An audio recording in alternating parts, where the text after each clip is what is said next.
The medical ship Compassion floated silently through space. Its white hull gleamed against the darkness, marked with bright red crosses that identified it as a vessel of healing and mercy.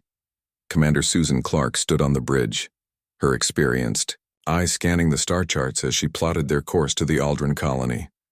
"How much longer until we reach the colony, Commander?" asked Dr. Alan Price as he entered the bridge.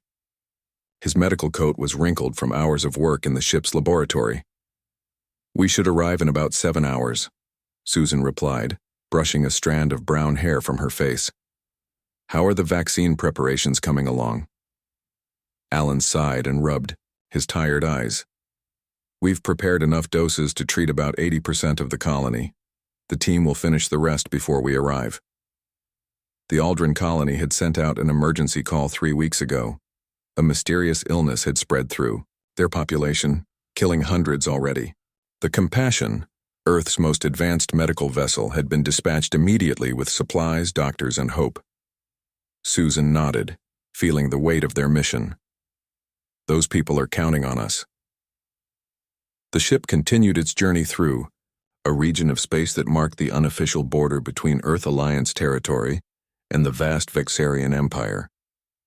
Relations between humans and Vexarians had grown tense in recent years, but medical vessels had always been granted safe passage under galactic law. In the medical bay, Nurse Heather Jones checked on their single patient, a young colonist they had picked up from an outpost during their journey. The boy had early symptoms of the same illness that ravaged Aldrin colony. "How are you feeling today, Ben?" Heather asked, scanning his vitals with her medical tablet. The 10-year-old boy managed a weak smile. "A little better. Will I see my parents soon?" "Yes," Heather promised. "We're taking you home, and we're bringing medicine to make everyone better." Dr. Price entered the medical bay and reviewed Ben's charts. "His fever is down, the treatment is working." Heather smiled with relief. "That's good news for the colony. If we can replicate these results—" A sudden alarm cut through the ship, its high-pitched wail making everyone freeze. On the bridge, Susan's hands flew across the control panel as 3 large ships appeared seemingly out of nowhere on their sensors. "Vexarian warships," her first officer, Lieutenant John Miller, said tensely. "They've decloaked right on top of us." Susan activated the communication system. "This is Commander Susan Clark of the Earth Alliance medical vessel Compassion. We are on a humanitarian mission to Aldrin colony and request safe passage as guaranteed under Section 7 of the Galactic Peace Accord." The main screen flickered to life, revealing the scaled face of a Vexarian officer. His yellow eyes narrowed as he looked at Susan. "This is General Zorax of the Vexarian Empire," he said, his voice deep and cold. "Your vessel is suspected of carrying military intelligence and weapons disguised as medical supplies. You will power down your engines and prepare to be boarded." Susan stood straighter. "General, I assure you we are carrying only medical personnel and supplies. We have a sick child aboard who needs urgent care. Scan our vessel if you wish, but please allow us to continue our mission afterward." The Vexarian's expression didn't change. "Humans have proven themselves untrustworthy. You will be boarded. Any resistance will result in immediate destruction of your vessel." The communication ended abruptly. Susan turned to her crew, her mind racing through options that seemed increasingly limited. "Alert all personnel," she ordered. "Inform them that we're being boarded but that they should not resist. Lieutenant Miller, send an emergency signal to Earth Alliance headquarters." "The Vexarians are jamming our communications," Miller replied, grimly. Within minutes, the sound of the airlock connecting with a Vexarian shuttle echoed through the ship. Heavy footsteps followed as armed Vexarian soldiers stomped aboard, their weapons drawn. In the medical bay, Dr. Price heard the commotion and positioned himself protectively in front of Ben's bed. Heather stood beside him, her hands trembling, slightly but her gaze determined. "Remember," Dr. Price whispered, "they can't legally interfere with medical personnel treating patients." The door to the medical bay slid open, revealing 4 Vexarian soldiers led by a commander with elaborate markings on his armor. Without speaking, they began overturning equipment and opening storage containers. "Stop!" Dr. Price shouted. "These are delicate medicines and equipment for treating the plague on Aldrin Colony. The Vexarian commander turned to him slowly. Silence, human. We will determine what you are truly carrying. One of the soldiers reached Ben's bed and roughly pulled back the covers, causing the boy to cry out in pain and fear. Leave him alone. Heather stepped forward, placing herself between the soldier and the child. He's just a sick boy.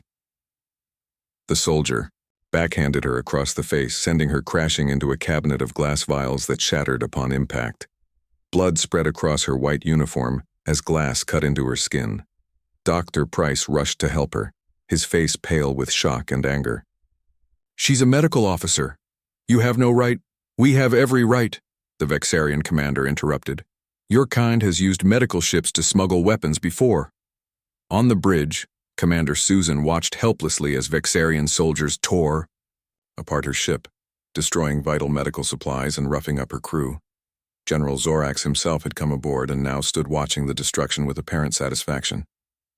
You're making a terrible mistake, Susan said.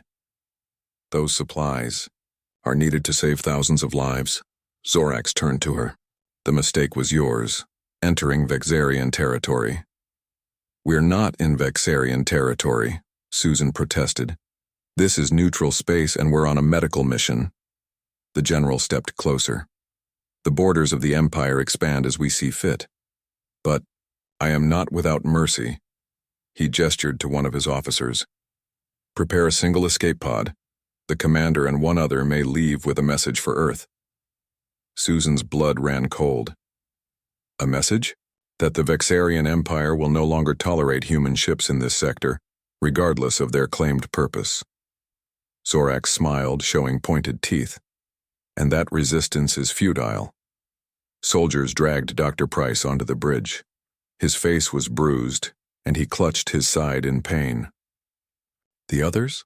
Susan asked quietly. We'll remain aboard, Zorax said. Now choose your companion and depart, or I will rescind my generous offer. With no choice, Susan helped Dr. Price into the small escape pod. As the door sealed shut, she caught one last glimpse of her ship and crew. The pod launched into space with a violent jerk. Through the small viewport, Susan and Alan watched in horror as the Vexarian ships opened fire on the Compassion. The medical vessel, with all its remaining crew and the sick child, erupted in a ball of flame before fragmenting into twisted metal across the void. They'll pay for this, Dr. Price whispered, his voice breaking. Earth won't let this stand. Susan stared at the floating debris that had once been her ship, her home, her people. No, she agreed, tears streaming down her face. They won't. The escape pod drifted through the darkness of space, carrying 2 survivors and one terrible message, toward Earth. The escape pod drifted slowly through the emptiness of space. Inside, Commander Susan Clark checked the life support systems again. They had enough oxygen for 14 days if they were careful. She hoped someone would find them before then. In the small medical area of the pod, Dr. Alan Price lay on a narrow cot. His breathing was shallow and sweat covered his forehead. The Vexarian soldiers had broken 3 of his ribs during the attack. Susan had done her best to treat his injuries with the limited supplies in the escape pod. How are you feeling? Susan asked, placing a cool cloth on his forehead. Alan opened his eyes slowly. I've been better, he said with a weak attempt at a smile. Any response to our distress signal? Susan shook her head. Nothing yet. We're pretty far from the regular shipping lanes. The emergency beacon sent out a continuous signal, but they were in a rarely traveled section of space. It might be days or even weeks before anyone picked it up. Susan moved to the small viewport and looked out at the stars. Somewhere out there were the remains of her ship and her crew. People she had known for years, friends she had laughed with, all gone in an instant of Vexarian cruelty. We need to record what happened, Alan said, his voice stronger now. People need to know what the Vexarians did. Susan nodded and activated the pod's recording system. For the next hour, they carefully documented every detail of the attack on the Compassion. They described how the Vexarian ships had appeared without warning, how they had boarded despite clear medical markings, and how they had destroyed medical supplies meant to save thousands of lives. They knew exactly what they were doing, Susan said into the recorder. This wasn't a mistake or a misunderstanding. General Zorax wanted to send a message.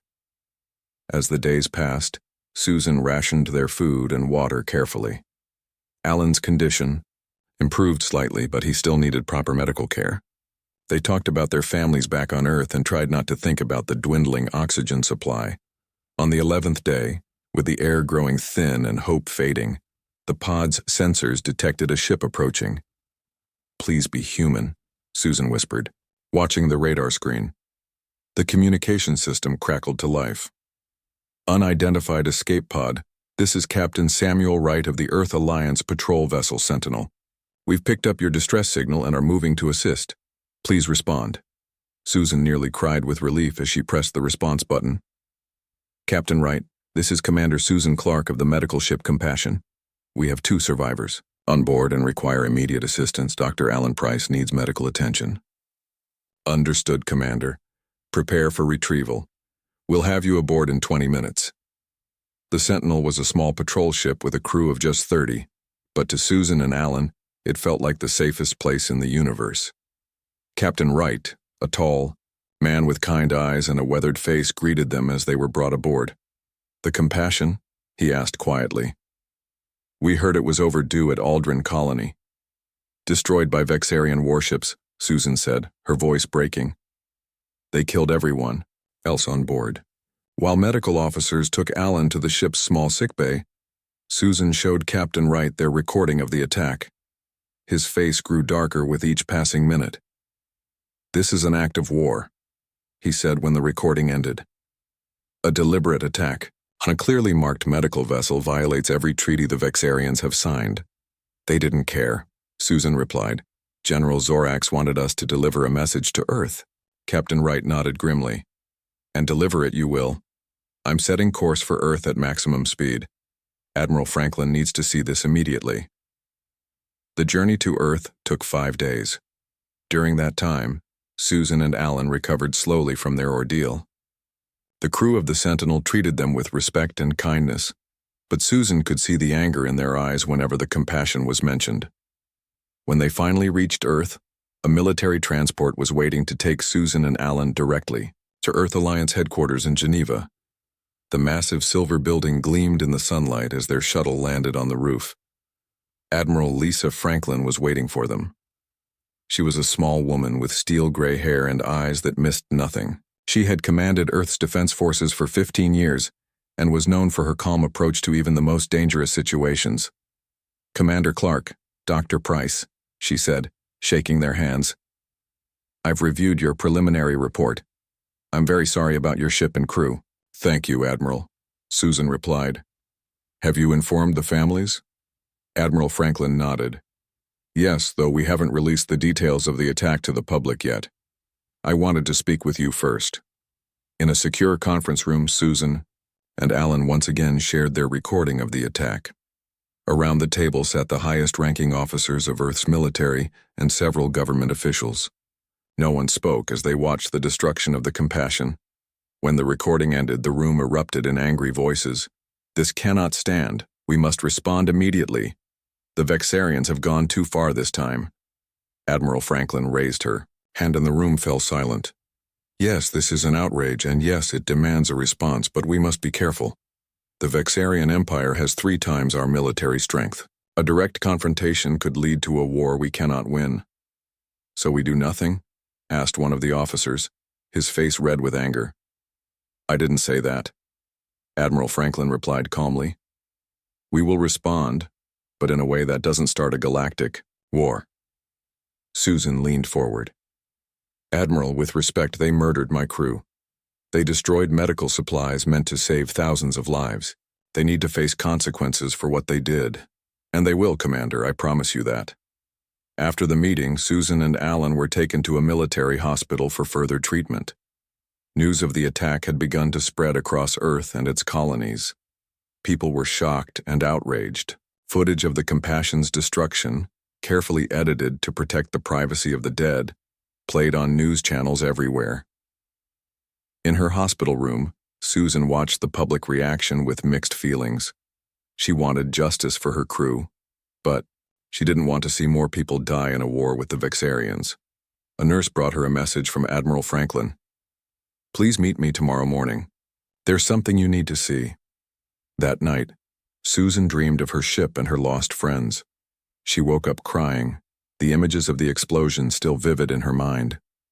The next morning, a military aide escorted Susan to Admiral Franklin's private office high in the Alliance headquarters. Alan was already there, looking better after proper medical treatment. "Commander, Doctor," Admiral Franklin said, gesturing for them to sit. "What I'm about to tell you is classified at the highest level." She pressed a button on her desk and the windows darkened. A holographic display appeared in the center of the room, showing what looked like a massive ship unlike any Susan had ever seen. "We have options that the Vexarians don't know about," Admiral Franklin said quietly. "Options that have been hidden for decades." Susan stared at the hologram, her breath catching in her throat. "What is that?" "That," Admiral Franklin replied with a small smile, "is Earth's answer to General Zorax's message." Susan and Alan stared at the hologram floating above Admiral Franklin's desk. The ship was massive, at least 3 times larger than any current Earth vessel. Its design was different too, more angular and aggressive than the smooth curves of modern ships. "What are we looking at, Admiral?" Susan asked, leaning forward to study the strange vessel. "This is the Guardian-class warship Retribution," Admiral Franklin replied. "One of 6 ships built 50 years ago, during the early days of our expansion into space." Alan frowned. "I've never heard of these ships." "Very few people have," the Admiral said. "They were built in secret, when Earth feared attack from unknown alien forces. When we made peaceful contact with other species and signed the Galactic Peace Accords, these ships were officially decommissioned." "Officially?" Susan caught the careful wording. Admiral Franklin nodded. "Officially. Unofficially, they were hidden away, maintained by a small crew sworn to absolute secrecy."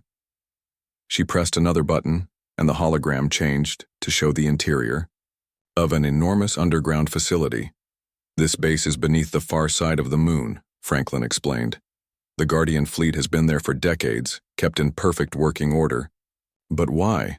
Alan asked. "Why keep these ships if we were at peace?" "Insurance," Franklin said simply. "Earth's leaders always feared we might someday face an enemy who did not respect our treaties. It seems they were right." The Admiral stood up and walked to the window, looking out at the gleaming city below. "The Vexarians believe we are weak. They think they can attack our medical ships without consequences because we lack the military strength to challenge them." She turned back to face them. "They're wrong." An hour later, Susan and Alan were on a military shuttle heading toward the moon. Admiral Franklin sat across from them, reviewing data on a tablet. "These ships," Susan said, breaking the silence, "are they really powerful enough to challenge the Vexarian Empire?" "More than powerful enough," Franklin replied without looking up. "The Guardian-class ships were designed to fight wars, not maintain peace. Their weapon systems and defenses far exceed anything in our current fleet, or the Vexarian fleet for that matter. Using them would violate the treaties we signed," Alan pointed out. "Yes," Franklin agreed, "but attacking a clearly marked medical ship already violated those same treaties. The Vexarians fired the first shot. The shuttle docked at what appeared to be a small scientific outpost on the far side of the moon. It looked ordinary, with just a few dome structures visible on the surface. Franklin led them through a series of security checkpoints, each more strict than the last. Finally, they entered an elevator that plunged deep beneath the lunar surface. When the doors opened, Susan gasped. They stood at the edge of an enormous, underground cavern so vast that she could barely see the other side. The space was filled with activity, people in uniforms hurrying about, vehicles moving equipment, and in the center of it all, 6 massive warships. "Welcome to Luna Base," Franklin said. "Earth's best-kept secret." A tall, gray-haired man in a general's uniform approached them. "Admiral," he said with a salute.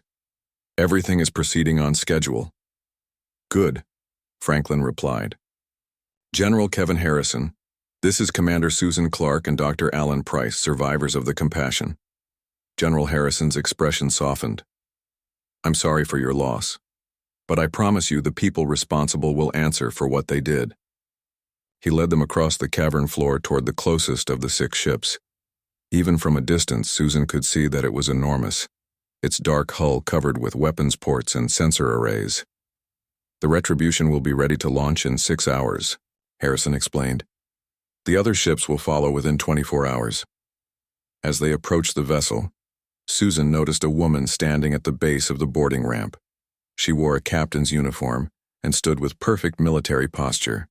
Her red hair pulled back in a tight bun. Captain Grace Miller, Franklin said by way of introduction. She'll be commanding the Retribution.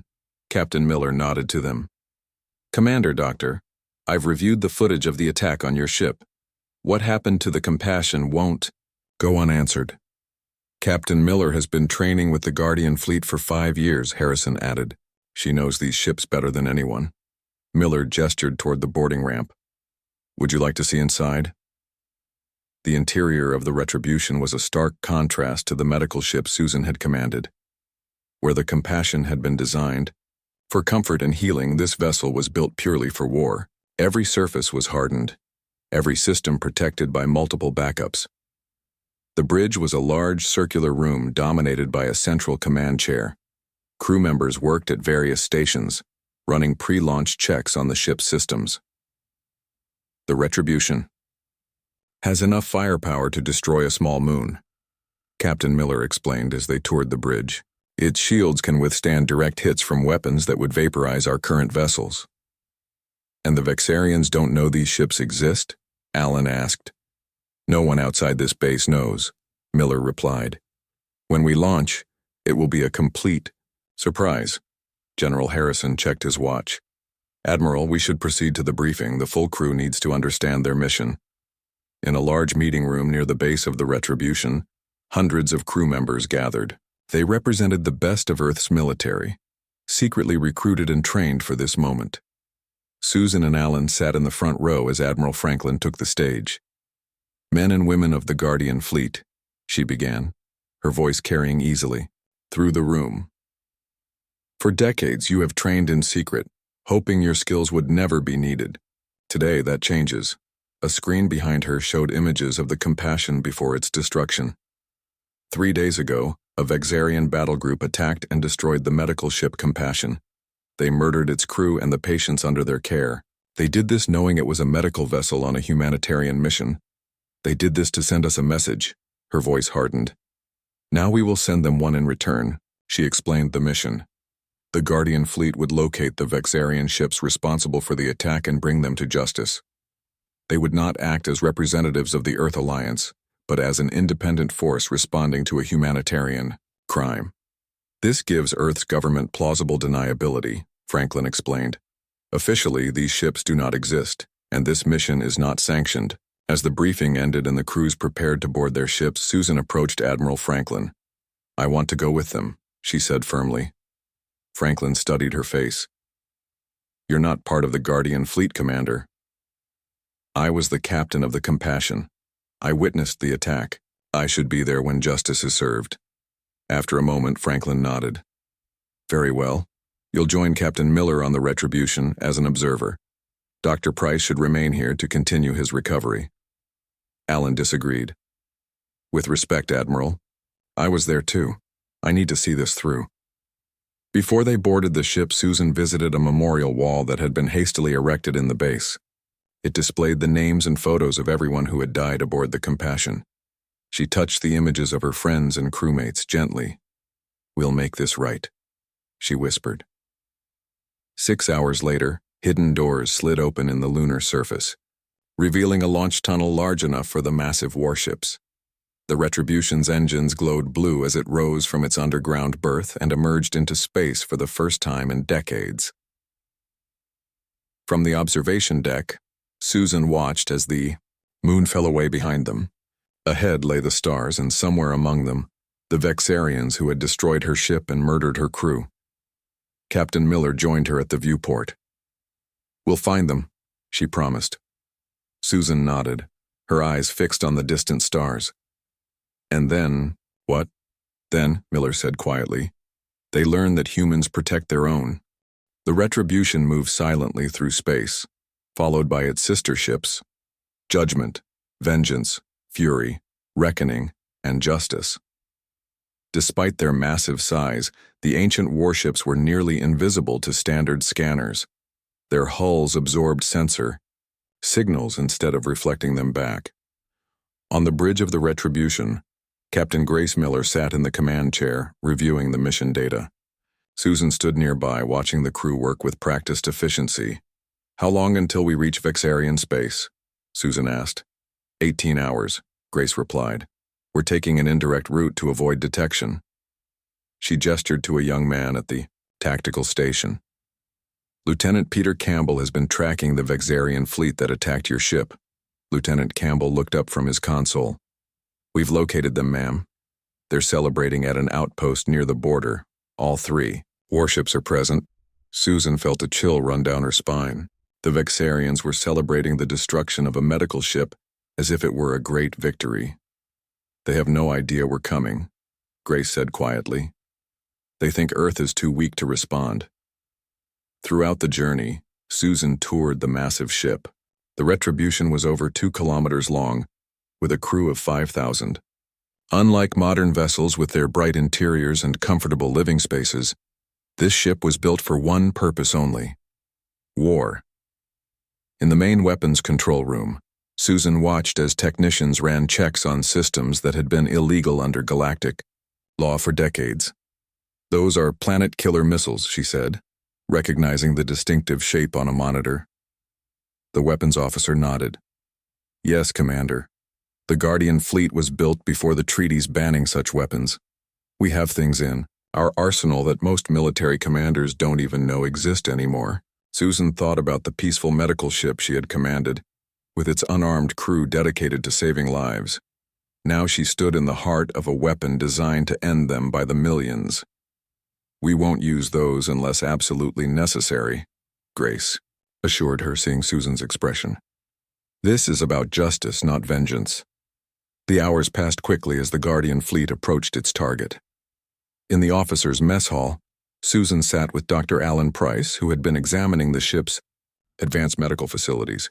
"These ships were built to fight a war no one thought we could win," Alan said, keeping his voice low despite the empty room. "The people who designed them were terrified of what might be waiting for us out in space. Instead, we found partners and allies," Susan replied. "We signed treaties and built a peaceful coalition. And now the Vexarians have broken that peace," Alan said, his eyes hard. "They need to learn there are consequences." As they neared the Vexarian outpost, Captain Miller called all senior officers to the bridge. The mood was tense but focused. "We have visual confirmation of the 3 Vexarian warships," Lieutenant Campbell reported. "They match the ones that attacked the Compassion." "Can they detect us?" Grace asked. "No, Captain. Our stealth systems are functioning perfectly. We're completely invisible to their sensors." Grace turned to Susan. "Commander Clark, you were there. You saw what they did. Are you certain these are the ships?" Susan looked at the images on the screen. The distinctive markings on the lead vessel were unmistakable. "That's them. The one in the center is General Zorax's flagship." Grace nodded and straightened her uniform. "Then it's time to introduce ourselves." She turned to the communications officer. "Lieutenant Nancy Martinez, open a channel to General Zorax's ship." "Channel open, Captain." "This is Captain Grace Miller. I am transmitting footage of your attack on the Earth Alliance medical ship Compassion." She nodded to Lieutenant Martinez, who sent the recording. "We know what you did. We're here for justice." For several moments there was no response. Then the main screen flickered to life, showing the scaled face of General Zorax. His yellow eyes widened in surprise when he saw the humans. "Who are you?" he demanded. "What ship is this? You're not registered with Earth Alliance." "You're right," Grace replied calmly. "We're not part of the normal Earth fleet. We are humanity's response to those who attack our medical ships and murder our healers. Zorax's surprise turned to contempt. You think one unknown vessel frightens the Vexarian Empire? We are the dominant military power in this sector. Whatever ship you've cobbled together is no match for our technology. Grace's expression didn't change. We are not alone, General. At her signal, the other 5 Guardian ships disabled their stealth systems, appearing suddenly on Vexarian scanners. Zorax's face showed a brief flash of concern before he masked it. 6 ships? Still not enough. The Empire has hundreds. Perhaps a demonstration is in order, Grace said. She turned to Lieutenant Campbell. Target their smallest vessel. Single shot, maximum precision. Target locked, Captain. Fire. A beam of intense blue energy lanced out from the Retribution. It cut through the Vexarian ship's shields as if they weren't there, slicing the warship neatly in half. The 2 pieces drifted apart, secondary explosions rippling through them. On the screen, General Zorax's confidence vanished. Impossible, he whispered. Our shields were inadequate, Grace finished for him. Now you have 2 choices. Surrender your vessels and submit to justice for the crew of the Compassion, or face the same fate as your companion ship. Zorax regained his composure. This is an act of war against the Vexarian Empire. Our main fleet will destroy you and then burn Earth to ashes. I don't think so, Grace replied. You see, General, you don't know what we're capable of. These ships have remained hidden for 50 years.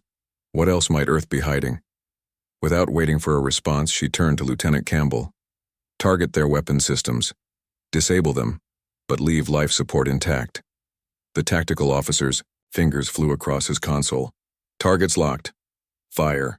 Precision beams struck both remaining Vexarian ships, destroying their weapons arrays but leaving the rest of the vessels intact.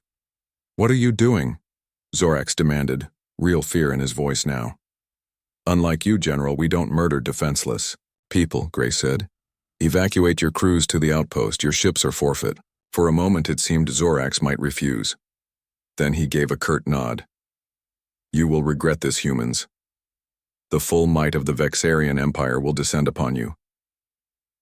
We'll see, Grace replied before cutting the transmission. Susan watched as shuttle craft began evacuating the Vexarian crews. You think they'll really bring their main fleet? Almost certainly, Grace said. Which is exactly what Admiral Franklin expected. Before Susan could ask what she meant, an alert sounded from the sensor station. Captain, Lieutenant Campbell called out, his voice tense. Long-range sensors detect a large fleet approaching. Vexarian signatures. At least 50 warships, including their flagship, the Imperial Will. Grace nodded, unsurprised. Right on. Schedule. Inform the other Guardian ships to hold position. Susan stared at her in disbelief. Hold position? We're staying to fight 50 ships? Yes, Commander, Grace replied with a small smile. Now we get to show the Vexarians what these old ships can really do. As the massive Vexarian armada approached, Susan felt a strange calm settle over her. Whatever happened next would change the balance of power in the galaxy forever. For the crew of the Compassion, she whispered, watching the enemy fleet grow, larger on the view screen. For all of humanity, Grace added, her eyes fixed on the approaching ships. The Vexarian armada filled the view screen of the Retribution. 50 warships approached in perfect formation, led by the massive dreadnought Imperial Will. The flagship was 3 times larger than the next biggest vessel, its hull covered with weapon ports that glowed with energy. They're hailing us, Lieutenant Nancy Martinez reported from the communications station. Captain Grace Miller nodded. On screen, the image of a Vexarian admiral appeared. His scales were darker than general. Zorax's and elaborate markings covered his face, indicating his high rank. I am Admiral Drek of the Vexarian Empire, he said, his voice cold and controlled. You have attacked Imperial vessels and interfered with military operations. Surrender immediately or be destroyed. Grace remained calm. Admiral Drek, I am Captain. Miller of the Earth vessel Retribution. Your ships attacked a clearly marked medical vessel on a humanitarian mission, killing everyone aboard except 2 survivors. We are here to ensure justice is served. Drek's eyes narrowed. The Vexarian Empire does not answer to humans. You have 6 vessels. I have 50. Surrender now, or we will destroy your ships and then target Earth itself. Instead of looking worried, Grace smiled slightly. Lieutenant Campbell, transmit package Alpha to the Vexarian flagship.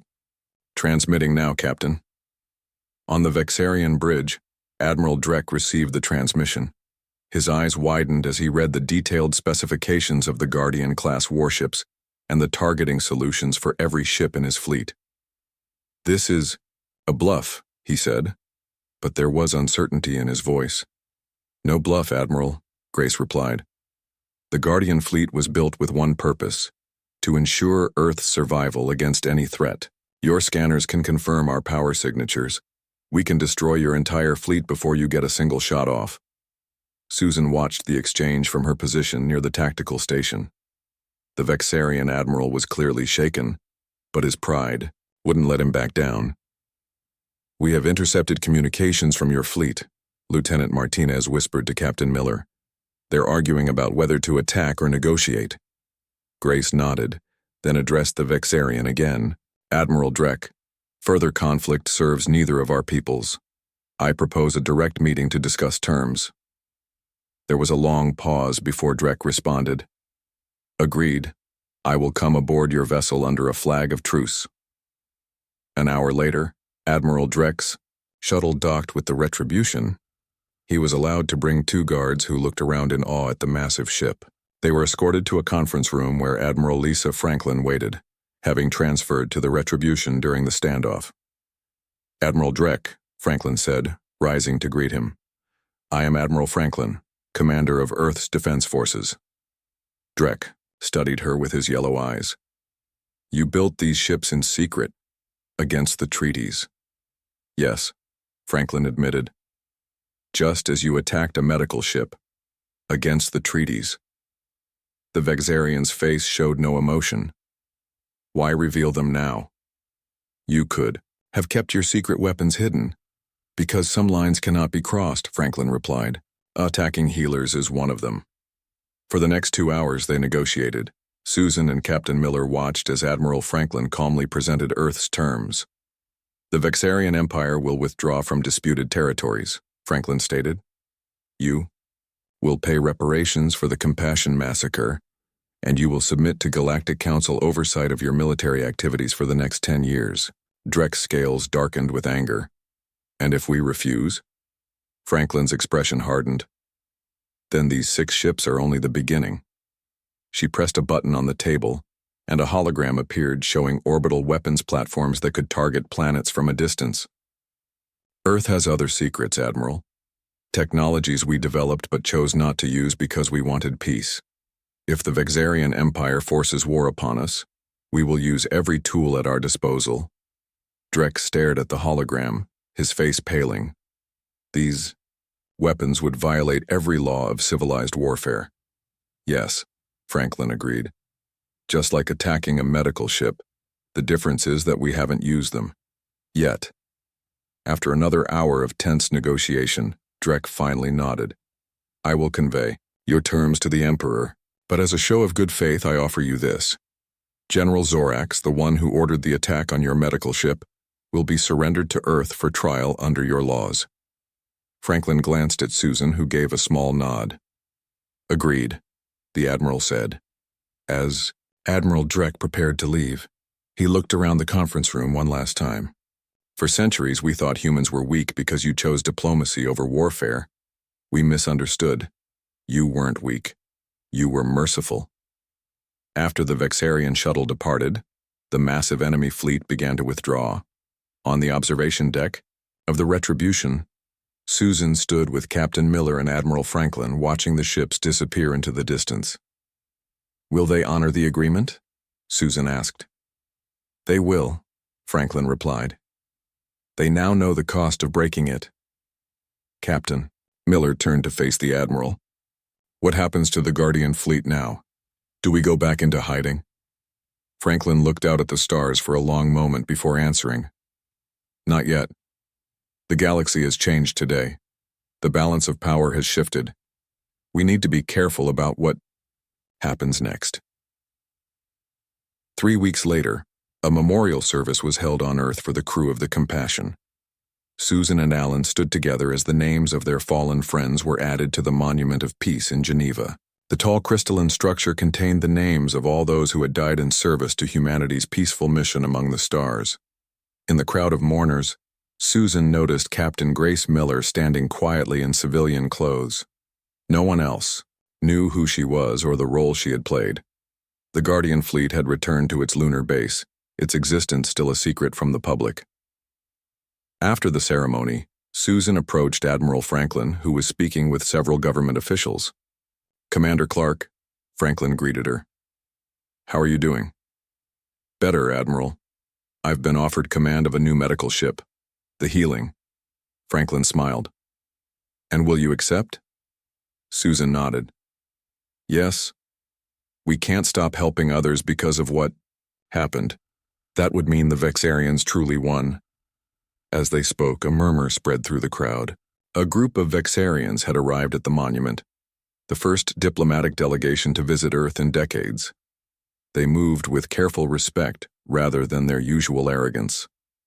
One of them approached Susan and bowed deeply. "Commander Clark, I bring the formal apologies of the Emperor for the attack on your vessel. The reparations have been paid, and General Zorax awaits trial." Susan acknowledged the apology with a nod. The Vexarian continued, "We have also brought something else." He handed her a small crystal. "The personal belongings and final messages of your crew, recovered from the wreckage of your ship." Tears filled Susan's eyes as she accepted the crystal. "Thank you." Later that evening, Susan sat alone in her apartment watching the sunset over Geneva. The crystal contained photos, personal logs, and messages the crew had recorded for their families. Seeing their faces and hearing their voices brought both pain and comfort. Her door chimed and she found Alan standing outside. "I've been assigned as Chief Medical Officer on the Healing," he said with a small smile. "I thought we could continue our work together." Susan smiled back. "I'd like that." As they watched the stars appear in the evening sky, Susan thought about the secret fleet hidden beneath the lunar surface. Earth had revealed its strength and changed the galaxy forever. "Do you think there will be peace now?" Alan asked quietly. "Not forever," Susan replied. "But for today, yes. And sometimes that's enough." High above them, unseen in orbit, the Retribution maintained its silent watch, a guardian of Earth's peace and a reminder of its resolve. The ship and its sisters would remain ready, hoping never to be needed again, but prepared if they were. The stars continued their eternal dance, indifferent to the small beings who lived among them. But somewhere in that vast darkness, word was spreading about Earth and its hidden strength. The humans were not to be underestimated. They healed when they could, but they would fight when they must. And they protected their own.